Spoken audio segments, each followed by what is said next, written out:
Pemirsa, sebuah gerakan sosial bernama Meatless Monday mengajak masyarakat luas untuk tidak memakan produk turunan hewani setiap hari Senin. Tak hanya untuk menjaga kesehatan tubuh dan lingkungan, gerakan Meatless Monday juga digaungkan karena mampu menghemat pengeluaran.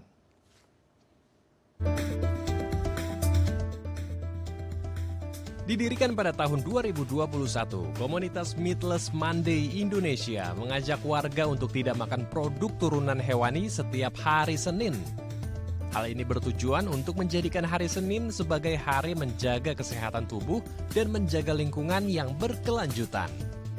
Seperti mendorong warga mengonsumsi makanan sehat dan diet seimbang dengan asupan buah, sayur mayur, dan kacang-kacangan. Selain mengajak warga melakukan gaya hidup sehat, gerakan ini juga mengedukasi warga manfaat dari pola makan nabati yang mampu membantu melawan perubahan iklim dan menjaga lingkungan tetap hijau. Tak hanya menjaga kesehatan tubuh dan bumi, gerakan Meatless Monday juga mampu menghemat pengeluaran karena harga produk makanan hewani yang umumnya lebih mahal dibandingkan dengan produk makanan vegetarian. Ya, untuk membahasnya lebih lanjut kita telah terhubung langsung dengan Andi Reski Aprianti selaku tim dari Meatless Monday Indonesia. Kita langsung sapa narasumber kita hari ini. Selamat siang Mbak Eki. Assalamualaikum, apa kabar di sana Mbak? Selamat siang, Mas Andrew. Alhamdulillah baik di sini masih cerah gitu ya. Luar biasa. Tadi kalau kita lihat di tayangan ternyata banyak sekali Mbak Eki manfaat dari Meatless Monday ya. Kita bisa menjaga kesehatan, kemudian kita juga bisa melindungi bumi, menjaga kelestarian lingkungan dan juga menghemat pengeluaran. Tetapi sebelum ke sana saya ingin mengawalinya begini Mbak Eki, apakah ini perlu digaungkan Meatless Monday Indonesia karena kesehatan kita, warga Indonesia yang mungkin sebagian besar banyak mengidap penyakit ya, sehingga perlu digaungkan pola makan sehat dengan Meatless Monday, Mbak Eki. Ya, betul sekali. Memang gerakan ini gitu ya, gerakan Meatless Monday Indonesia ini kita inisiasi di Indonesia karena melihat kondisi Indonesia dengan penyakit tidak menular yang cukup tinggi. Nah, salah satu kontribusi penyumbang kematian terbesar di Indonesia ini ya penyakit tidak menular itu. Salah satunya misalnya obesitas, kemudian diabetes, penyakit jantung, ginjal, dan lain sebagainya. Mitos Monday hadir sebagai salah satu upaya untuk mengajak masyarakat lebih sehat, lebih berkontribusi untuk memperhatikan kesehatannya sendiri dan juga tidak hanya kesehatan gitu ya, tapi juga dengan lingkungan. Nah, upaya ini kita dorong agar masyarakat ini lebih banyak mengkonsumsi sayur dan buah, termasuk juga biji-bijian, kacang-kacangan, dan produk-produk nabati lainnya yang akhirnya ini akan berdampak pada kesehatan dan juga mengurangi risiko penyakit tidak menular tadi. Gitu. Karena kalau saya baca gitu ya, ada salah satu data yang menunjukkan bahwa sekitar 17 juta orang itu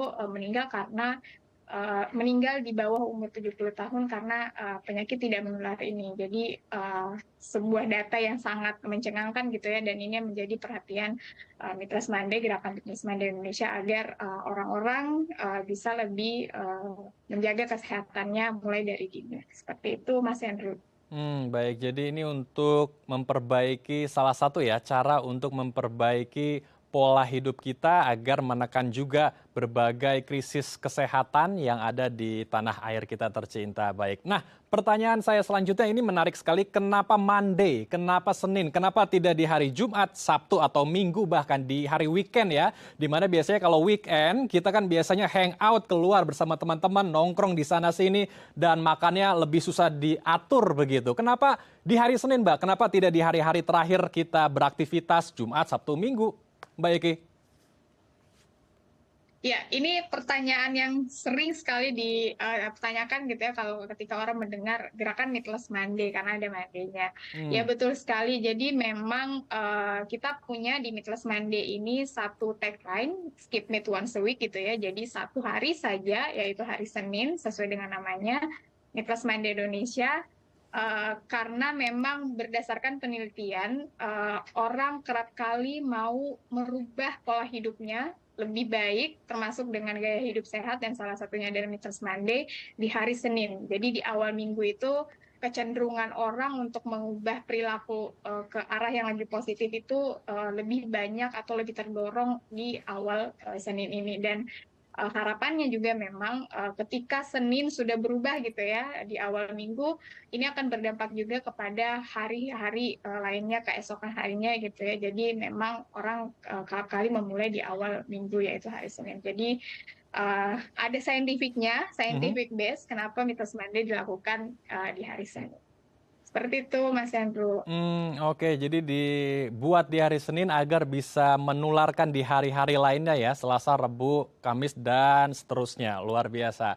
Oke, kalau kita berbicara mengenai pola hidup sehat atau gaya hidup kita ya, lifestyle begitu. Seminggu sekali menggunakan Meatless Monday atau plant-based diet, ini apakah kira-kira cukup signifikan untuk menjaga atau meningkatkan tubuh kita, meningkatkan kesehatan tubuh kita, Mbak Eki? Ya, di Meatless Monday karena memang apa namanya pesannya adalah mengurangi konsumsi daging dan memperbanyak sayur, buah, kacang-kacangan di hari Senin, yaitu satu kali dalam seminggu. Memang ini mungkin terlihat sangat kecil gitu ya Hmm. impact atau dampaknya. Tapi bayangkan bagaimana ketika orang mau memulai Meatless Monday setiap hari Senin, satu minggu, minggu berikutnya, bulan berikutnya, sampai tahun berikutnya, dan sampai seterusnya. Nah, inilah yang menjadi keunikan tersendiri untuk gerakan Meatless Monday karena gerakan yang tidak menyusahkan, quote and quote gitu ya, untuk orang-orang mau memulai gerakan hidup sehat. Jadi kita mulai nih pertama satu hari dalam satu minggu, yaitu hari Senin, dan harapannya bisa berlanjut dan konsisten sampai seterusnya. Nah, itu menjadi salah satu bagian dari Meatless Monday juga ketika kita menyusun penelitian-penelitian bahwa ada banyak sekali dampak yang ditimbulkan dari pola hidup, pergeseran pola hidup ini, Mhm. khususnya dalam menjaga makanan gitu ya, untuk kesehatan. Jadi memang satu hari pun itu sangat berarti bagi seseorang ketika mau memulai gaya hidup sehat. Seperti itu, Mas Andrew. Oke. Jadi satu hari pun akan berdampak signifikan bagi kesehatan tubuh diri kita dan lingkungan ya. Ada juga banyak yang Asal masih konsisten.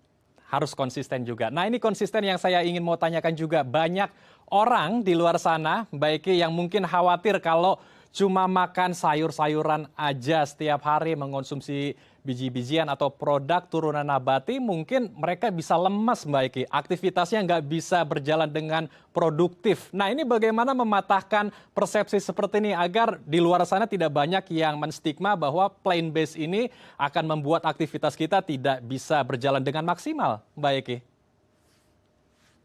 Ya, ini memang banyak sekali informasi-informasi yang beredar bahwa sebenarnya kalau makan plant-based itu kita akan lemas atau mungkin kekurangan nutrisi-nutrisi yang kita butuhkan. Namun faktanya adalah hampir semua nutrisi yang dibutuhkan manusia itu juga ada di plant-based. Seperti misalnya protein. Protein ini tidak hanya bisa kita dapatkan dari protein nabati, daging, telur, dan lain sebagainya, tapi banyak sekali protein yang terkandung dalam sayur-sayuran, terus kemudian beberapa kacang-kacangan yang bisa kita substitusi dari protein nabati tadi, yang akhirnya kecukupan nutrisi teman-teman yang melakukan Meatless Monday di hari Senin ini bisa terpenuhi dan tidak lemas dan seperti hidup atau beraktivitas seperti biasanya gitu. Dan catatan penting juga adalah kita harus memperhatikan porsinya. Jadi bukan serta-merta kita melakukan Meatless Monday terus kemudian porsinya juga kita tidak perhatikan gitu ya. Jadi kalau di Meatless Monday itu memang yang selalu kita sarankan kepada orang-orang mengikuti Meatless Monday adalah memperhatikan porsi dan juga keteraturan makan selama satu hari itu. Jadi mulai dari sarapan, terus kemudian makan siang, snack setelah makan siang, terus kemudian makan malam, yang harus diperhatikan kecukupan gizinya, kecukupan nutrisinya, sehingga orang-orang yang melakukan Meatless Monday atau bahkan mungkin teman-teman vegan, teman-teman vegetarian ini tidak lemas atau tidak bisa beraktivitas seperti biasa. Karena ini juga bisa terpatahkan karena banyak sekali atlet-atlet atau pegiat olahraga gitu ya yang melakukan gaya hidup plant-based diet gitu, seperti misalnya Lewis Hamilton, terus kemudian Tia Blanco dan lainnya. Jadi itu semua bisa terpatahkan bahwa makan makanan plant-based akan bikin lemes tidak produktif. Baik, jadi tidak akan Seperti lemes itu. begitu ya. Bahkan tadi Mbak Eki sebutkan sudah ada banyak atlet-atlet kita yang menerapkan plant-based atau pola makan nabati atau vegetarian. Dan mereka juga bahkan tidak lemas begitu saat di pertandingan, bahkan meraih prestasi. Nah, saya juga ingin bergeser sedikit menanyakan kaitannya antara pola makan vegetarian atau Meatless Monday ini dengan caranya untuk melawan perubahan iklim. Nah, ini relevansinya di mana, Mbak Eki? Tapi ditambah kita akan bahas usai jeda ya, Mbak? Oke. Baik, pemirsa jangan kemana-mana, kami akan kembali sesaat lagi.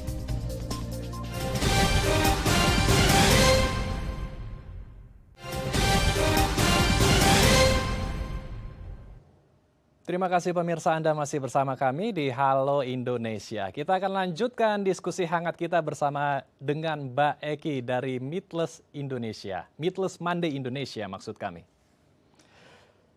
Mbak Eki, sebelum ke pertanyaan saya di segmen sebelumnya, kami masih ingin mengetahui gaya hidup Meatless Monday ini. Apakah sebetulnya ada di usia tertentu dulu baru kita bisa menerapkan Meatless Monday, atau sebetulnya Meatless Monday ini cocok diterapkan di semua umur? Umur anak-anak SD atau PAUD juga sudah bisa menerapkan ini, Mbak Eki? Ya, untuk umur memang di Indonesia sendiri gitu ya, kita punya namanya target audience. Jadi umur-umur yang kita sasar, Meatless Monday Indonesia ini memang tidak semua umur, mulai dari usia 18 atau remaja sampai usia 40 tahun. Karena di usia-usia itulah adalah usia kategori usia produktif seperti itu. Nah, untuk selain umur itu, memang bisa melakukan Meatless Monday, tapi perlu pengawasan atau perlu konsultasi dengan ahlinya terlebih dahulu gitu. Nah, kalau di US misalnya gitu ya, karena memang gerakan Meatless Monday ini kan adalah gerakan global. Jadi di US itu dari mulai SD itu sudah diperkenalkan konsep Meatless Monday itu sendiri. Jadi orang-orang ini tidak terlambat untuk mengetahui sebenarnya apa yang kita makan, apa yang kita pilih untuk kita konsumsi itu juga berdampak pada diri dan juga lingkungan kita. Tapi lagi-lagi konteks Indonesia kita harus berhadapan dengan kondisi-kondisi di mana anak-anak ini juga perlu pendampingan ahlinya. Jadi selain usia 18 sampai 40 itu perlu berkonsultasi dulu sebelum melakukan Meatless Monday. Seperti itu, Mas Andrew. Baik. Jadi sebetulnya bisa diterapkan ke anak-anak, tetapi harus konsultasi terlebih dulu ya, agar porsinya bisa sesuai dengan anak di umur tersebut. Oke, saya ingin bergeser sedikit Mbak Eki tentang bagaimana Meatless Monday ini juga bisa melawan perubahan iklim yang kita hadapi saat ini. Ini sebetulnya korelasinya di mana, Mbak? Apa hubungannya Meatless Monday dengan melawan perubahan iklim atau krisis iklim yang saat ini kita sedang hadapi di depan kita, Mbak?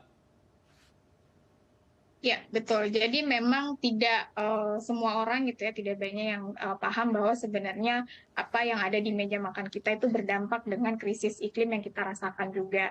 Nah, di Meatless Monday ini kita selalu menginformasikan bahwa menjaga makanan, memilih makanan yang kita makan itu juga berdampak pada lingkungan atau terlebih lagi dengan krisis iklim yang sekarang kita hadapi di depan mata. Hmm. Nah, apa impact-nya secara garis besar adalah ketika kita mendorong orang untuk tidak mengkonsumsi daging, khususnya daging merah gitu ya. Nah, ini akan berimpact pada permintaan daging secara global. Nah, kita tahu bahwa sebenarnya industri peternakan sapi itu adalah salah satu penyumbang gas rumah kaca yang sangat besar secara global. Dan selain itu juga sapi juga produksi sapi sampai menjadi daging dan makanan yang sampai kita makan di meja makan ini membutuhkan air yang cukup banyak, sangat banyak bahkan untuk diproses dan dikonsumsi oleh manusia, sehingga ini juga berdampak pada ketersediaan air bersih yang ada di dunia, di bumi secara garis besar gitu. Dan Hmm. selain itu juga akhirnya berdampak juga pada penebangan hutan dan segala macamnya, karena industri sapi itu kan sangat besar gitu ya, sangat luas, dan itu membutuhkan lahan yang sangat besar juga, termasuk juga dengan pakan sapi itu mulai dari si sapi kecil, dewasa, sampai akhirnya sapi disembelih, itu juga membutuhkan sumber daya yang sangat besar. Dan akhirnya ketika orang memilih untuk tidak makan daging selama 1 hari dalam seminggu, ini akan Mhm. berdampak pada permintaan global sapi, dan akhirnya menurunkan paling tidak emisi gas rumah kaca dan juga krisis iklim lainnya. Seperti itu, Mas Andrew. Oh ya, Baik. sebelumnya juga Mhm.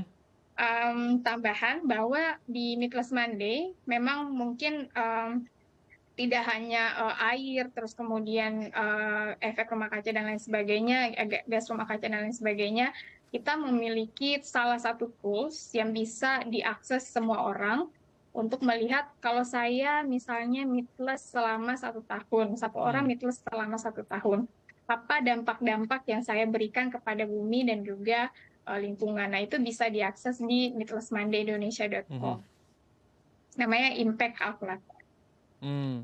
Oke, luar biasa sekali ternyata jika kita menerapkan Meatless Monday terhadap bumi ini dampaknya besar juga ya. Karena kalau kita terus-menerus mengonsumsi produk turunan hewani, ada banyak jejak karbon yang ditinggalkan, kemudian sumber daya yang dihasilkan untuk peternakan juga sangat banyak ya, listrik, air, belum pakannya juga yang tentu banyak menguras sumber daya alam dan juga sumber daya energi itu sendiri. Baik, luar biasa sekali.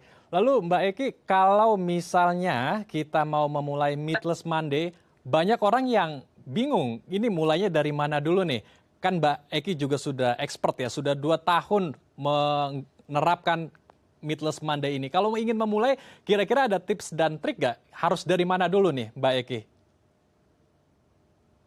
Ya, tips dan triknya mungkin dimulai dari kesadaran diri sendiri dulu gitu ya. Memahami betul-betul apa sebenarnya Meatless Monday, apa sebenarnya kegunaan atau benefit yang saya atau individu atau orang yang mau memulai Meatless Monday ini untuk diri mereka sendiri, tubuh mereka sendiri, sampai akhirnya berdampak pada lingkungan yang mereka tinggali gitu. Jadi memang harus diresapi betul-betul ketika mau memulai gaya hidup baru, gaya hidup sehat, Meatless Monday. Terus kemudian dari situlah ketika orang akhirnya paham dengan apa yang mereka akan lakukan, semua akan dimudahkan. Pastinya semua akan dimudahkan. Tapi secara konkret di Meatless Monday kami selalu memberikan tips dan trik gitu ya ketika teman-teman baru mau memulai Meatless Monday.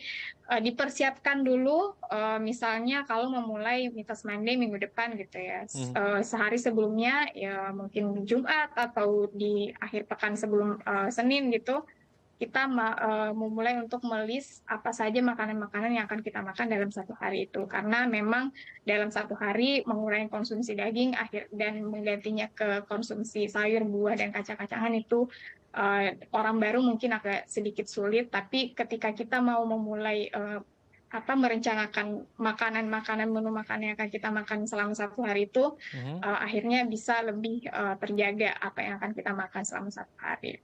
Terus kemudian juga mengajak orang-orang sekitar kita, karena memang influence dari orang sekitar itu sangat-sangat besar gitu ya ketika kita mulai Mitos Mande, terus kemudian ada orang makan daging di depan kita gitu, itu akan merusak niat secara tidak langsung gitu. Jadi harapannya ini bukan aja gerakan individu, tapi gerakan kolektif yang akhirnya bisa saling mendukung satu sama lain. Baik. Gitu, Mas Andrew. Jadi dipersiapkan di hari-hari sebelumnya ya, agar kita bisa punya plan ketika nanti mau menerapkan Meatless Monday, kita sudah tahu strategi apa yang tepat untuk diri kita.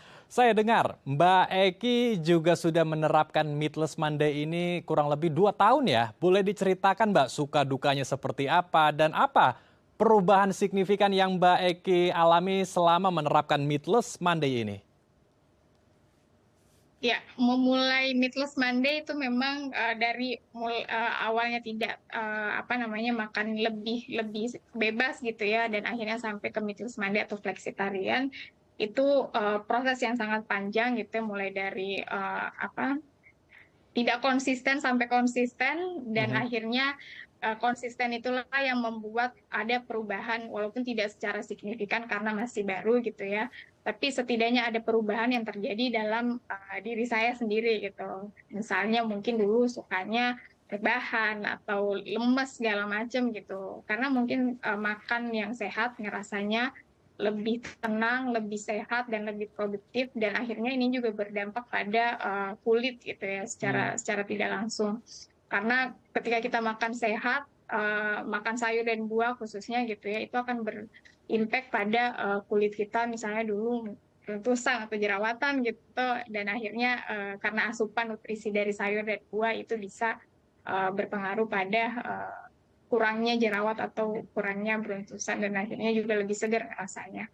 Mungkin itu yang bisa saya sharing Mas Andrew Hmm. perubahan atau ya dampak dari Meatless Monday selama ini. Baik, jadi ada banyak sekali manfaatnya ya, mulai dari kita menjaga kesehatan diri sendiri, kemudian menjaga lingkungan, dan juga ada manfaat lainnya agar bisa membuat diri kita lebih glowing begitu ya. Kita harapkan ini juga bisa menjadi insight baru buat pemirsa di rumah untuk mencoba Meatless Monday, karena selain kita bisa menjaga diri kita juga ikut berkontribusi merawat bumi. Terima kasih Mbak Eki telah bergabung bersama kami di Halo Indonesia. Salam sehat, Assalamualaikum Mbak Eki. Waalaikumsalam. Terima kasih Mas Andrew. Baik pemirsa, kami masih memiliki berbagai informasi menarik dan inspiratif lainnya. Untuk itu tetap bersama kami di Halo Indonesia.